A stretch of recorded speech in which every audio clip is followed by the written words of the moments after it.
দাড়ি টুপিওয়ালা মোল্লাদের সঙ্গে যৌথভাবে খনি থেকে হীরা উত্তোলনের কাজ করছে চীনের প্রকৌশলীরা। গত ৫০ বছরের রেকর্ড ভেঙে সর্বোচ্চ পর্যায়ে পৌঁছেছে আফগান অর্থনীতি। তালেবান সরকার ক্ষমতা গ্রহণের পর থেকে দেশটির মাটির নিচে আবিষ্কৃত হচ্ছে একের পর এক মহামূল্যবান প্রাকৃতিক সম্পদের খনি। তারই ধারাবাহিকতায় এবার আফগানিস্তানের পানশির প্রদেশে খোঁজ মিলেছে বিরাট হীরা ও পান্না খনির। মূলত পান্নার খনিতে পান্না উত্তোলন করতে গিয়েই হীরার সন্ধান পায় আফগান বিজ্ঞানীরা। ইতিমধ্যে এসব খনি থেকে হীরা ও পান্না উত্তোলন শুরু করে দিয়েছে আফগানিস্তানে ইসলামিক আমিরাত সরকার।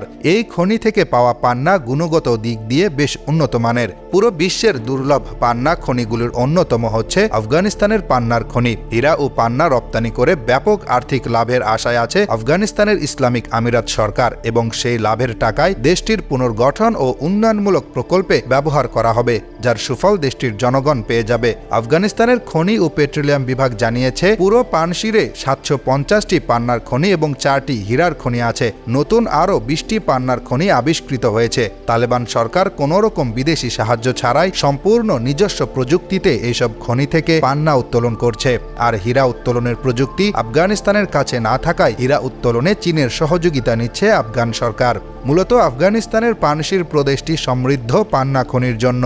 এই প্রদেশের খনিগুলো থেকে উচ্চমানের রত্ন পাওয়া যায়। আফগানিস্তানে হীরা ও রত্ন পাথরের খনিগুলোর দিকে কুদৃষ্টি রয়েছে আমেরিকা সহ গোটা পশ্চিমী দুনিয়ার। তবে তালেবানের বাধার মুখে আফগানিস্তানের এসব সম্পদ লুণ্ঠন করতে পারেনি যুক্তরাষ্ট্র। প্রসঙ্গত, শুধুমাত্র গত মাসেই দেশটিতে নতুন করে ৪০টি পান্নার খনির সন্ধান পেয়েছে তালেবান সরকার। আফগানিস্তানের অর্থনৈতিক এই সংকটের সময়ে মহামূল্যবান এইসব রত্ন পাথরের খনি আফগানিস্তানের অর্থনীতিকে আরও সম্ভাবনাময় করে তুলবে বলে জানিয়েছেন অর্থনীতিবিদরা। এর আগেও আফগানিস্তানে বহু পান্না খনির সন্ধান পাওয়া গেছে। তবে তালেবান সরকার ক্ষমতায় আসার পর দেশটির আফিম বিমুখ অর্থনীতিতে গতি সঞ্চার আনে হীরা ও পান্নার খনি আবিষ্কার। গত বছরের শেষ দিকে আফগানিস্তানের পরিস্থিতি নিয়ে একটি প্রতিবেদন প্রকাশ করে বিশ্বব্যাংক। বিশ্বব্যাংকের ওই প্রতিবেদনে বলা হয়, তালেবান শাসনে থাকা আফগানিস্তানের অর্থনীতি ইতিবাচকভাবে উন্নতি করছে। বিশ্বব্যাংকের ওই প্রতিবেদনে আরও বলা হয়, তালেবান সরকার দেশটির ভূগর্ভে থাকা বিপুল পরিমাণ খনিজ সম্পদ বিক্রি করে দেশটির নারী পুরুষ নির্বিশেষে সব সরকারি কর্মচারীর বেতন ভাতা নিয়মিত পরিশোধ করছে। কিছুদিন আগেও আফগানিস্তানের খনি ও পেট্রোলিয়াম অধিদপ্তর ঘোষণা করেছে ১৫১৯ ক্যারেটের পান্না নিলামের মাধ্যমে বিক্রি করা হয়েছে। বিক্রিত পান্নার মোট মূল্য ছিল ১৭,৯০,২০০ মার্কিন ডলার। পুরো বিশ্বের চোখ এখন আফগানিস্তানের ভূগর্ভস্থ বিপুল সম্পদের দিকে।